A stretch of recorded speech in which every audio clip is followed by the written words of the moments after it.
The geese moved like a slow white river across the cracked plate of the earth. There were hundreds of them, a murmuring, rustling tide of feather and purpose, and they were the only living things that did not seem defeated by the August sun. The heat had baked the world to the color of bone and the texture of brick. The creek was a memory, the pastures were dust, but the geese, they moved with a placid dignity toward the one patch of impossible green left in the valley, Ilara's Basin. At the edge of her property, the town watched. They stood in small, silent clusters, their faces tight with a mixture of awe and shame. Among them was Mr. Sterling, the cattle agent, a man whose polished boots were now coated in the same fine brown powder as everyone else's. His jaw was a hard line of disbelief. He had come to see a fool's end, and was instead witnessing a miracle of stubborn, quiet life. The air was thick, not with the lowing of dying cattle, but with the steady, confident honking of 283 fat geese. 283 proofs that the whole town had been wrong. 4 months earlier, the world had been mud, not dust. The spring thaw had been a messy, prolonged affair, and Ilara's land, as usual, bore the worst of it. She had inherited the 10 acres from her father, a parcel everyone considered the dregs of the valley. It was low-lying, poorly drained, and dominated by a shallow depression that her father had tried and failed for 20 years to fill. The town called it Ilara's Swamp, a name they'd used even when her father was alive, but which they now applied with a particular note of pitying condescension. A young woman alone, they said at the mercantile, couldn't possibly wring a living from good land, let alone a place like that. She was too quiet, too solitary. She'd sell it for a pittance to Sterling before the first snows, they wagered. Ilara heard the whispers.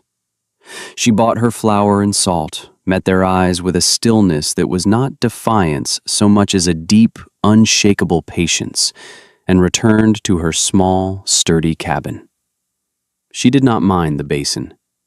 She watched the way the water held there long after the rest of the valley dried, the way it drew wading birds with their long, delicate legs, and the thick, stubborn clover that grew at its edges. She saw not a flaw, but a fact of the land. It held water. In a place where water was a fickle blessing, she reasoned this was a fact worth remembering. The land had its own logic, and she was content to learn it. In late April, the freight wagon had rumbled into town, its driver, a man named Henderson, cursing with a fluency that made the men at the store stop their whittling to listen and admire. His face was the color of boiled ham, and his mood was even darker. Henderson's grievance was loud and specific. He gestured with a thumb toward the back of his wagon, where several large, slatted crates were stacked. "A whole shipment," he roared to the assembled audience of loafers and shopkeepers. "Prize to lose goose eggs, all the way from the east, for that rich fellow, Abernathy, 2 days west of here. Paid a fortune for them, he did." He spat a brown stream of tobacco juice into the mud. "Road's a disgrace. Hit a rut bigger than a grave outside of Willow Creek, and the whole lot shifted." He pried the lid off a crate to reveal a bed of straw littered with enormous, pale eggs, their surfaces webbed with fine, spidery cracks. A collective groan of sympathy and morbid interest went through the small crowd. "Abernathy's man met me on the road," Henderson continued, his voice thick with injury. "Took one look, said the deal was off, told me to dump 'em. 350 eggs. Said they were nothing but pig food now." Mr. Gable, the store owner, shook his head. "A shame. A real shame. But a cracked egg is a spoiled egg. Nothing to be done." The others nodded, their faces masks of solemn frontier wisdom. "You'd have done better to drive straight into the river. one of them offered. The verdict was unanimous. The eggs were trash. Ilara stood near the back of the store, a small sack of beans in her hand.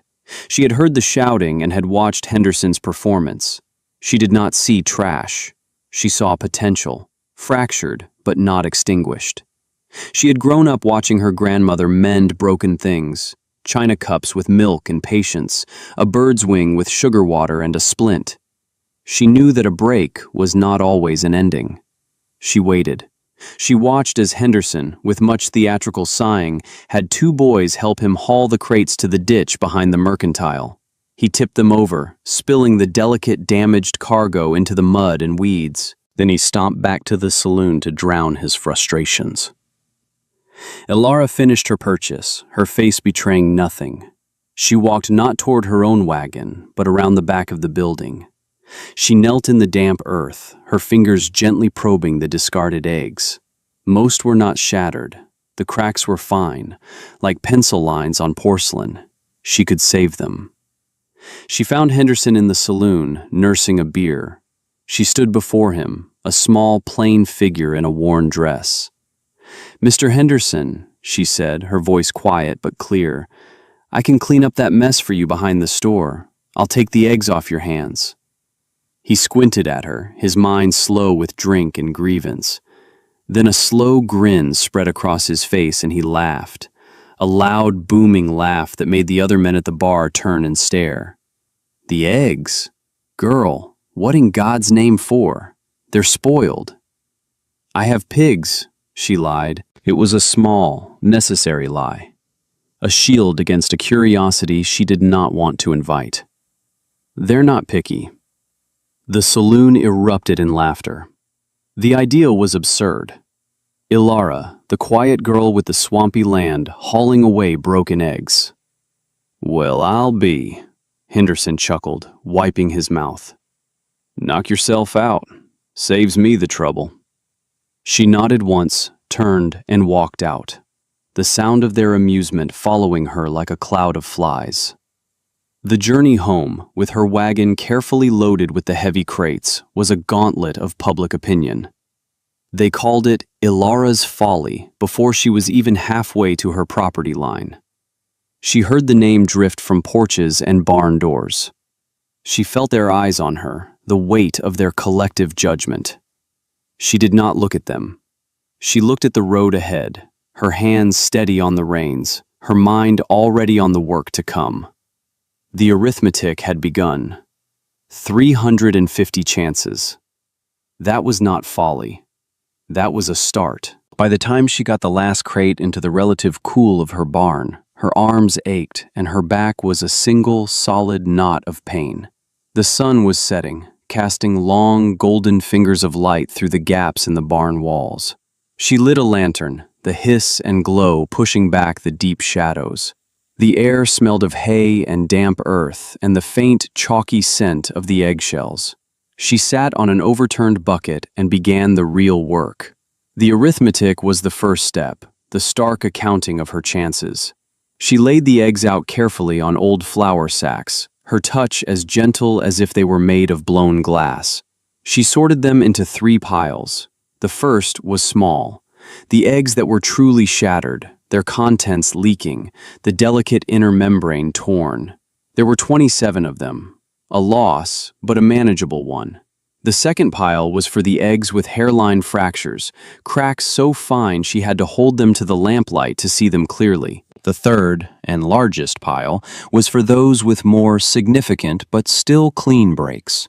The shell pieces still fitting together like a puzzle. 323 remained.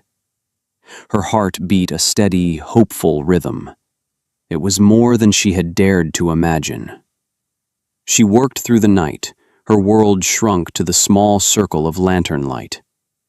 She remembered the paste her grandmother had used, a simple thing of flour, water, and a little slaked lime from a bag in the shed. She mixed it in a bowl until it was smooth and thick, the consistency of cream. Then, with a small, flat stick and the tips of her fingers, she began to mend. One by one, she took an egg from the pile. She would trace the crack with the white paste, pushing it gently into the fracture, sealing it against the air. The work was slow, demanding a stillness of hand and mind that shut out the memory of the town's laughter. Each sealed egg was a small act of faith. She was not just patching a shell, she was protecting a potential life. As the moon climbed high and the world outside grew silent, she found a rhythm. Select, turn, seal, set aside. The pile of mended eggs grew steadily. Toward dawn, her old neighbor, Silas, appeared in the open barn door. He was a small, wiry man with eyes the color of a faded sky, an immigrant from a country whose name most people in the valley couldn't pronounce. He had been her father's friend and had always treated Alara with a quiet, respectful kindness.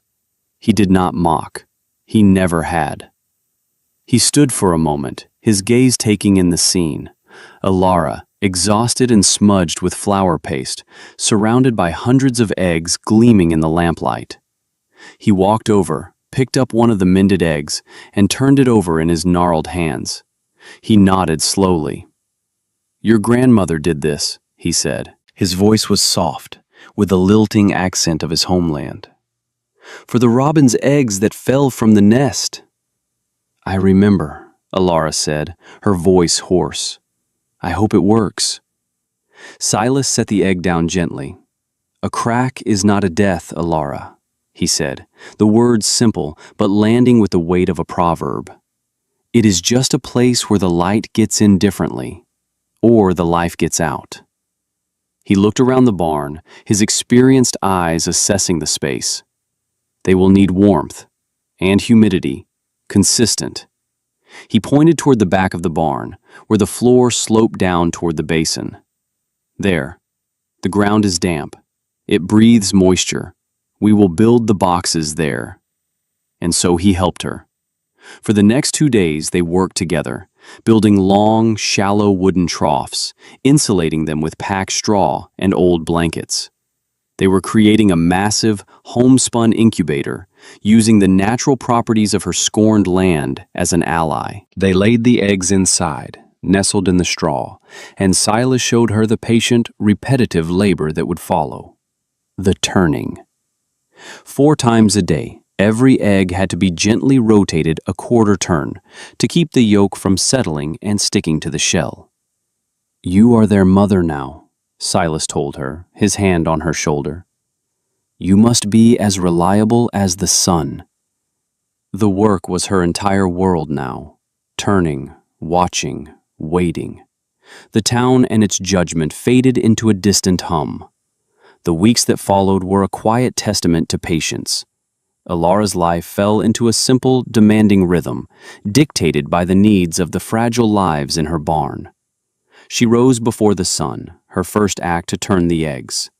She did it again at midday, again in the late afternoon, and a final time by lantern light before she fell into her own bed. Her hands, already calloused from farm work, grew rougher, but her touch on the eggs remained impossibly gentle. She felt like a guardian of secrets, a tender of a silent, sleeping army. The town mostly forgot about her, their initial mockery fading into the assumption that her folly had met its predictable, rotten end. They imagined a barn full of stinking, spoiled eggs, and the thought was satisfying enough that they moved on to other gossip. But one person had not forgotten. Mr. Sterling, the agent for the cattle consortium that was buying up much of the valley, paid her a visit in mid-May. He rode a handsome bay horse and wore clothes that seemed immune to dust. He represented everything the valley aspired to and feared: outside money and impersonal progress. He had tried to buy this land from her father, who had stubbornly refused. Now, he saw an easier target. He dismounted at her fence, his smile a smooth, practiced thing. "Miss Alara," he said, his voice full of false warmth. "Just checking on you. It must be a struggle, a young woman alone out here." He gestured vaguely at her property, his eyes lingering on the basin where green shoots were already thick. This land is a burden, all this damp. It's useless for cattle. A swamp, really. My employers have authorized me to make you a generous offer, to take it off your hands, give you a fresh start somewhere else. Ilara stood on her porch, wiping her hands on her apron. She met his gaze without blinking. She knew the offer wasn't generous. It was an insult, predicated on her perceived weakness. "I'm not selling, Mr. Sterling." His smile tightened almost imperceptibly at the edges. "Don't be proud. Pride doesn't fill the pantry. A woman can't run a place like this on her own." "I seem to be managing," she said, her voice even. His eyes flickered toward the barn, a flicker of curiosity in them. "Still tending to your project?" The word was weighted with condescension. "I'm busy, Mr. Sterling," she said, turning to go back inside. He left in a cloud of dust and frustration, his parting shot echoing in the quiet air. "You'll regret this." But Ilara had no time for regret. She had work to do. By the third week, the arithmetic of her vigil began to change. It was no longer just about patience. It was about listening. One evening, as she was doing the final turn, she heard it. A faint, rhythmic tapping. She froze, then pressed an egg to her ear. Pip, pip, pip. It was the sound of a tiny beak striking the inside of the shell, a prisoner knocking on its own cell wall. A thrill, sharp and fierce, went through her. It had worked. The flour paste had held. The warmth had been enough. Life was answering her efforts. She kept the news to herself, holding it close like a secret fire, a coal banked low under ash. The next morning, the first gosling emerged. It was a pathetic, wonderful creature, wet, exhausted, and utterly dependent. It lay panting in the straw, a tiny miracle of down and bone. An hour later, another shell broke open, then another. The barn, which had been silent for so long, was beginning to fill with a new sound, the soft, high-pitched peeping of the newly born. She moved the hatched goslings into a separate, hay-filled pen, under a heat lamp she'd fashioned from a spare lantern and a tin hood. For the next 3 days, the hatchings came in a wave, a cascade of life that left her breathless and bone-weary. She barely slept, moving between the incubator troughs and the nursery pen, providing water, crumbling dried bread and boiled egg yolk for feed, and cleaning up their messes. She was exhausted, but she was not alone anymore. Her folly had a voice now, 100 voices, all peeping for their breakfast. The barn was no longer just a barn. It was a loud, chaotic, and demanding nursery. The soft peeping of the first few days had grown into a more robust, insistent chorus. Ilara found herself in a constant state of motion, hauling water, mixing feed, spreading fresh straw.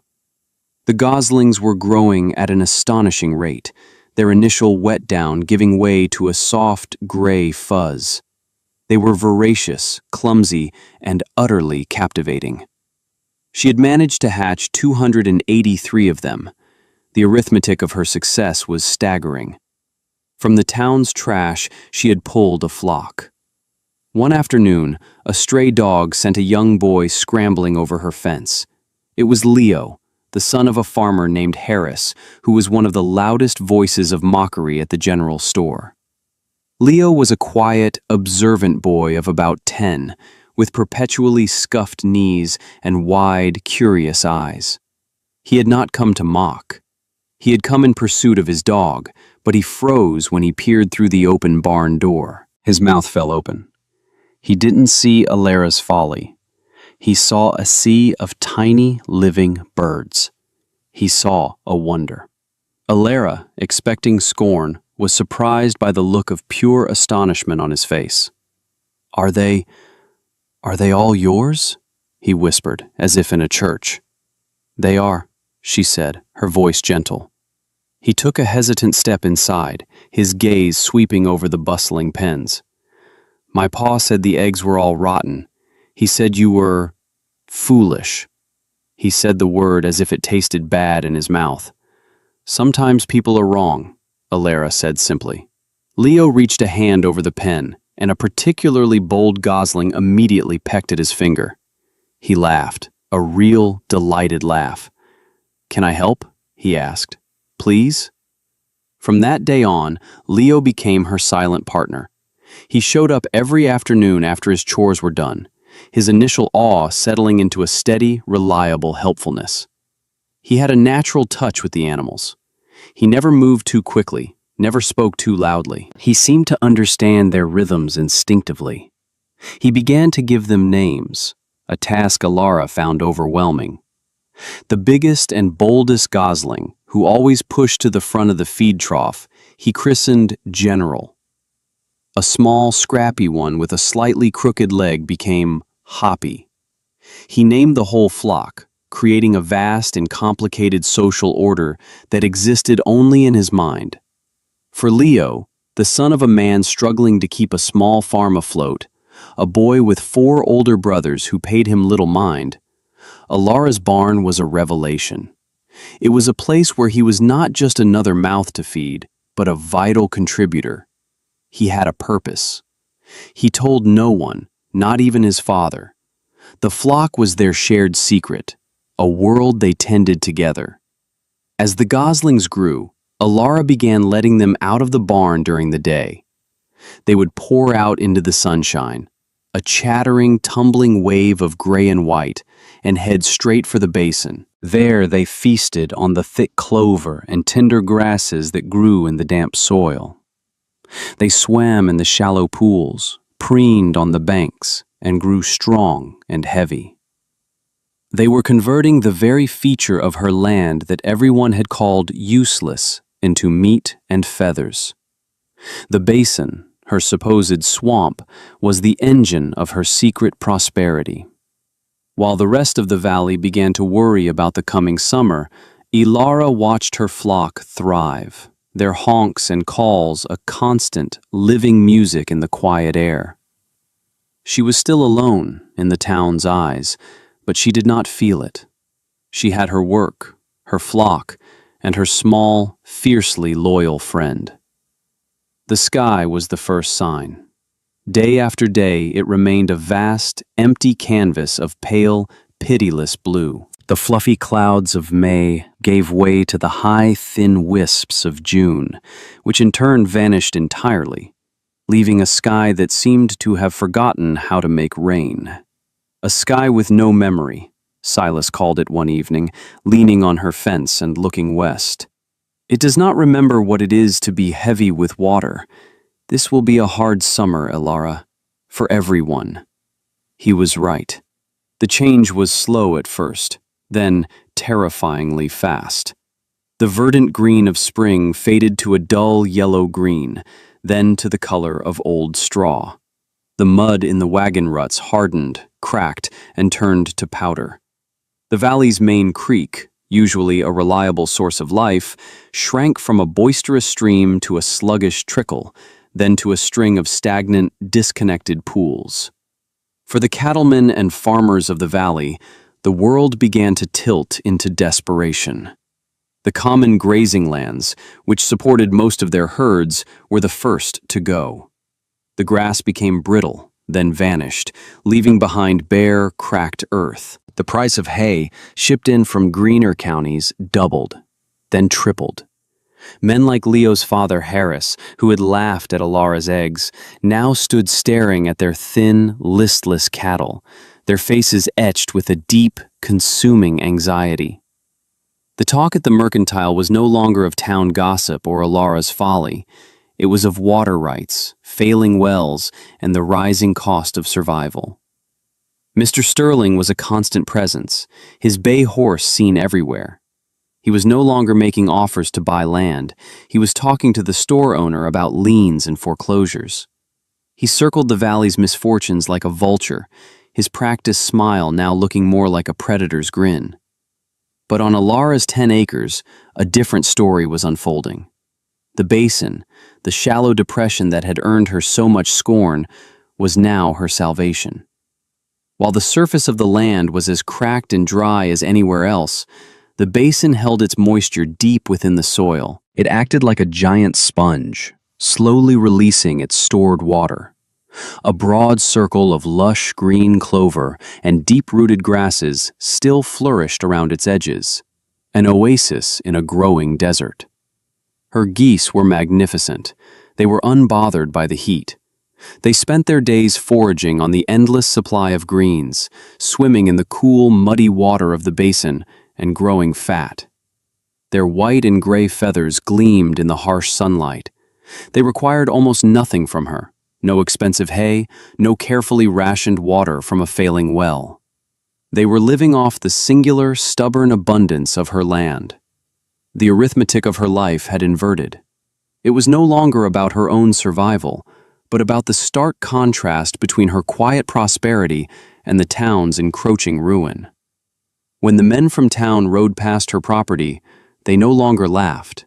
They slowed their horses, their gazes fixed on the impossible sight of her thriving flock. Their mockery had burned away in the relentless sun, leaving behind a residue of sour, resentful silence.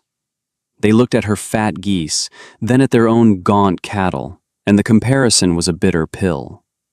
Alara saw them watching. She felt their envy. She continued her work, her movements calm and deliberate, her face revealing nothing of the complex feelings stirring within her. She was not gloating. She was simply tending to the life she had coaxed from their trash. One blistering afternoon in July, a fancy stagecoach, far grander than the usual mail run, pulled up in front of the mercantile, its horses lathered and dusty. A man in a crisp white chef's apron and hat stepped out, fanning himself and looking at the desolate town with an expression of profound dismay. His name was Dubois, and he was the personal cook for a railroad baron who was traveling west. He entered the store, his French accent cutting cleanly through the thick, worried silence. "I require geese," he announced, as if this were the most normal request in the world. "Fat ones, for roasting, not your stringy wild birds, proper domestic geese." Mr. Gable just stared at him from behind the counter. The other men in the store exchanged weary, humorless glances. "Mister," Gable said slowly, "we're lucky to have water to drink. There ain't a fat goose in this entire valley. There ain't a fat anything." Dubois looked crestfallen. "Zut alors, my master will be most displeased." Leo, who had been sent to the store for cornmeal, had been listening from the corner. He hesitated for only a moment. He thought of the general, of the huge, gleaming flock in Alara's basin. He had promised to keep the secret, but this felt different. This was a chance for Alara to show them all. He approached the fancy cook, his bare feet silent on the wooden floorboards. "I know a place," he whispered. Dubois looked down at the small, dusty boy with skepticism. "You do?" "Yes, sir. The best geese you've ever seen." Intrigued, and with no other options, Dubois followed Leo out of the store and down the dusty track toward Alara's property. The men watched them go, shaking their heads at the boy's foolishness. But as Dubois and Leo got closer to Alara's land, the cook's expression began to change. First, he saw the impossible patch of green. Then he saw the flock, a river of white and gray foraging contentedly. His professional skepticism melted away, replaced by pure, unadulterated delight. Alara was mending a fence post when they arrived. She looked up, startled by the sight of the stranger in his pristine whites. Leo quickly explained the situation.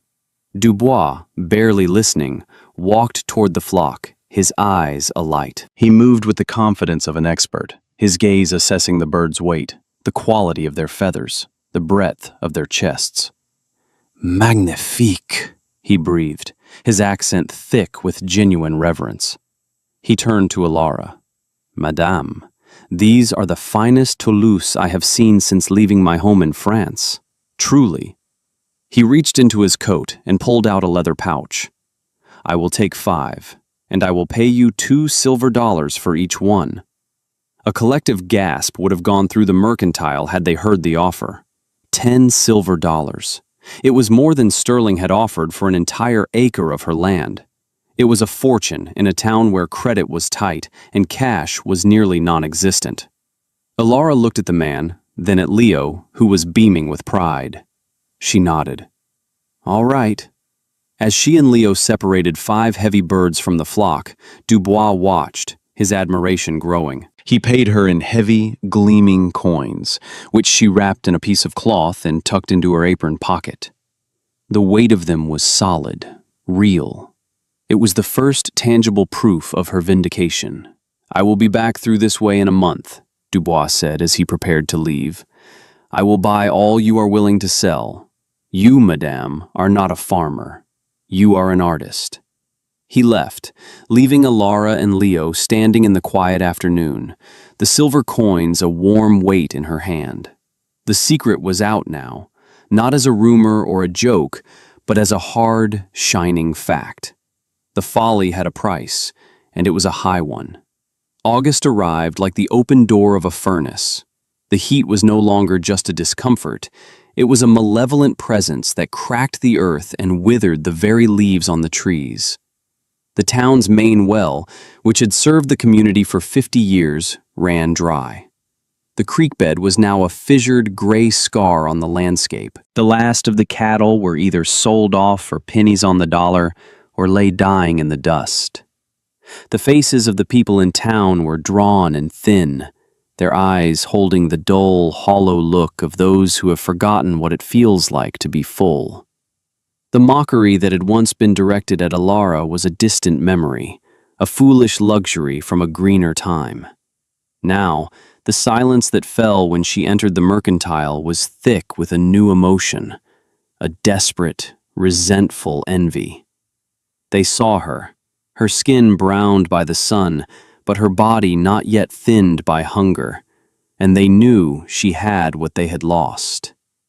They saw the impossible green of her land from a distance, heard the honking of her fat geese on the wind, and it felt like a personal rebuke. Mr. Sterling returned, but he did not come with false smiles and condescending offers. He came with the cold, clear purpose of a predator who senses a kill. He found her by the basin, where she was reinforcing the bank with stones. The sheer size and health of her flock, now nearly full-grown, seemed to infuriate him. His pretense of warmth was gone, replaced by a raw, transactional hunger. "The whole valley is going bust," he said without preamble. "There's no meat, no feed, no future. Your geese are the only commodity left for 100 miles. He was right. She knew he was right. The arithmetic was simple and brutal. She held a monopoly on food. "I'll buy the entire flock," he said. His offer was significantly higher than his last one for the land, but she knew, especially after Dubois' visit, that it was still a fraction of their true market value. He was trying to corner the market, to buy her out before the starving townspeople realized the power she held. She met his hard gaze with her own quiet stillness. "They aren't for sale." "Don't be a fool," he snarled. "You can't manage a business like this. I can move them, sell them in the city, get a real price. I'll give you a fair cut." "No," she said. His face, already flushed from the heat, darkened with anger. He took a step closer, his shadow falling over her. "You have quite a flock here. You must have, what, 200 healthy birds?" It was a guess, but it was too close. The last count she and Leo had made was 283. The losses since hatching had been minimal. How could he know a number so close to the truth? And then she knew. He hadn't just been watching from the road. He had been on her land, hiding, counting, assessing her assets like a thief. The realization sent a chill through her despite the heat. He saw her face change, saw the understanding in her eyes, and a flicker of unease crossed his own. He had revealed too much. "They are not for sale to you, Mr. Sterling," she repeated, her voice low but unshakable. The last vestiges of his civility fell away. "A woman alone shouldn't make enemies in a place like this," he said, the words a clear threat. "You'll find out just how alone you are when you need help." He mounted his horse and rode away, but Alara knew this was not the end of it. She was no longer just a curiosity or a success story. She was an obstacle to his profit, and that made her a target. She stood for a long time by the water, the geese murmuring around her ankles, and she recalculated the arithmetic. It was no longer just about geese and grain. It was about courage and community, and the steep price of both. The test came not from Sterling's open hostility, but from the quiet desperation of a neighbor. A few days after Sterling's visit, a man appeared at her gate at dusk. It was Harris, Leo's father. In the spring, he had been one of the loudest mockers, his laughter echoing in her memory. Now, he was a different man. His shoulders were slumped, his face was a mask of exhausted pride, and his eyes would not quite meet hers. He stood, twisting a worn hat in his hands, the picture of a man forced to do something that shamed him to his very core. "Miss Alara," he began, his voice raspy with dust and humility. He cleared his throat. "My wife, my youngest girl, they're sick. The doctor says they need nourishment, broth, meat. There's nothing. The jerky is gone. The larder is empty." He finally looked up, and she saw the raw fear in his eyes. It was the fear of a father unable to provide for his family. He swallowed hard. "I have no money. The cattle are gone. But I have this." He reached into his pocket and pulled out a heavy silver watch, its case worn smooth with time. "It was my father's. It's all I have of value left. I'll trade it for one of your geese. Just one." This was the moment of her true victory. Here was the man who had laughed at her folly, now begging at her gate, offering a family heirloom for a single bird hatched from the trash he'd scorned. She could have savored it. She could have named a price that would strip him of his last shred of dignity. She could have reminded him of his laughter, his certainty that she was a fool. All the anger and humiliation of the past few months rose up in her, a bitter tide. She looked at the watch gleaming in his calloused hand, then at his hollow, desperate face. She thought of Leo, of his quiet loyalty and his fierce pride in their shared secret. She thought of Harris's sick children, and she made a choice. The arithmetic of community, she realized, was more complicated than profit and loss. It was an equation of shared burdens and mutual obligations. To crush this man now would be to prove herself as small as he had once believed her to be. She pushed the watch gently back toward him. "Put that away, Mr. Harris. Your father wouldn't want you to trade it for a meal." She turned and walked toward the flock, which was settling down for the night. She selected a heavy, healthy goose, its feathers shining in the twilight. She secured its legs and brought it back to the gate, placing it in his trembling hands. "Pay me what you can.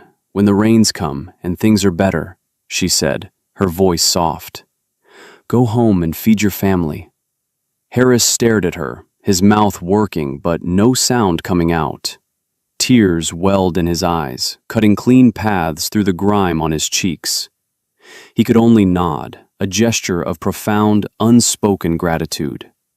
He turned and walked away, cradling the goose as if it were a priceless treasure. Word of what she had done spread through the parched valley faster than a prairie fire. It was not the story of her triumph, but of her grace.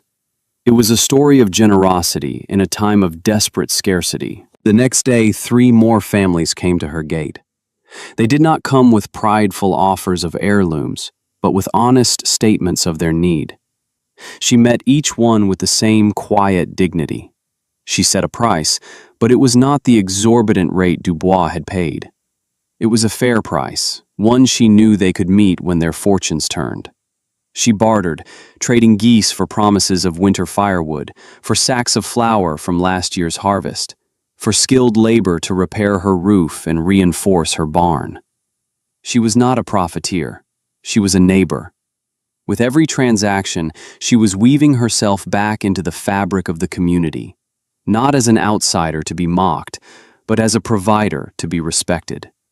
She was feeding the very town that had laughed her to scorn, and in doing so, she was transforming their shame into a debt of gratitude.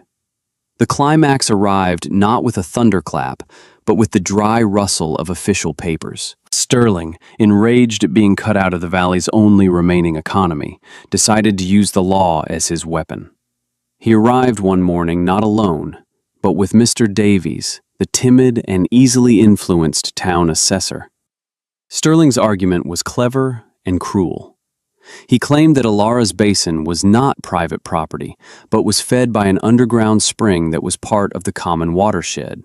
Therefore, he argued, her massive flock was fouling the last public water source in the district. He had maps marked with official-looking lines and clauses he read aloud in a booming, authoritative voice.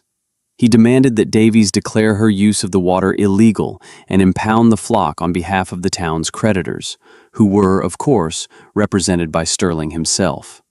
He expected Alara, a woman alone, to be intimidated by the legal jargon and the weight of officialdom.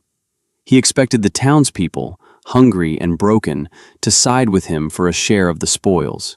He had fundamentally miscalculated. As Sterling made his case, pointing at maps and citing regulations, the townspeople began to gather. They drifted in from their homesteads, drawn by the confrontation. But they did not stand behind Sterling and the assessor. They formed a silent, dusty crescent behind Alara. When Sterling finished his speech, there was a long, tense silence. Then, a single voice cut through the heat. "He's a liar."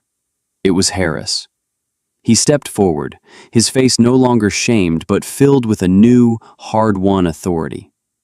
"That basin has been on her family's land since my father's time. It's never been public. And it's her birds, the ones he wants to steal, that kept my children from starving last week." A murmur of agreement went through the crowd. Another woman spoke up. "And my family the week before. She gave us a fair price. She gave us credit." Then Leo, who had been standing near the barn, his face pale with anger, pointed a small, trembling finger at Sterling.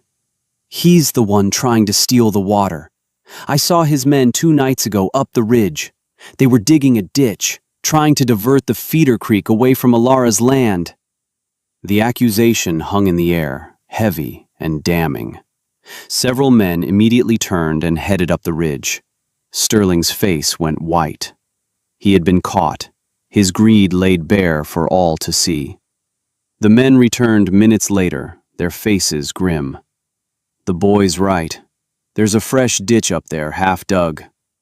The crowd turned on Sterling, their quiet desperation forged in an instant into a cold, collective fury. They were no longer a scattered collection of failing farmers. They were a community, united by a shared sense of justice and a common gratitude. They saw him for what he was, a predator who had tried to profit from their misery and then steal from the one person who had shown them kindness. Davies, the assessor, seeing the shift in the wind, quickly rolled up his papers. "There appears to be no legal basis for this claim," he stammered, backing away from Sterling as if he were contagious. Shamed, exposed, and utterly defeated, Sterling mounted his horse and rode out of the valley, the silent, contemptuous glares of the entire town following him down the road. That evening, the sky, which had been empty for so long, began to fill with clouds. A cool wind kicked up, carrying the scent of rain. And then it came, fat, heavy drops that splattered in the dust, turning the world dark and fragrant. The drought had broken.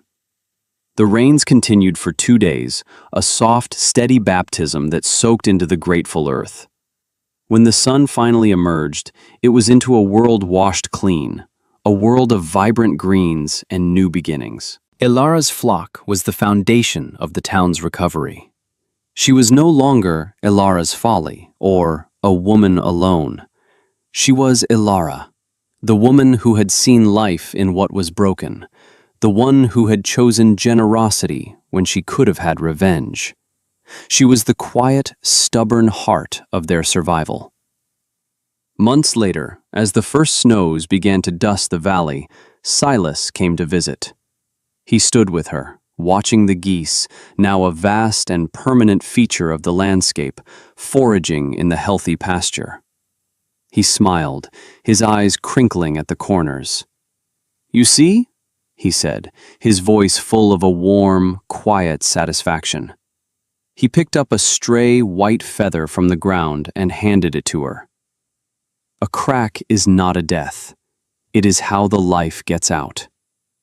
Elara stood beside Leo, the feather in her hand, secure on her land, surrounded by the loud, living, breathing proof of her steadfast and unconventional wisdom.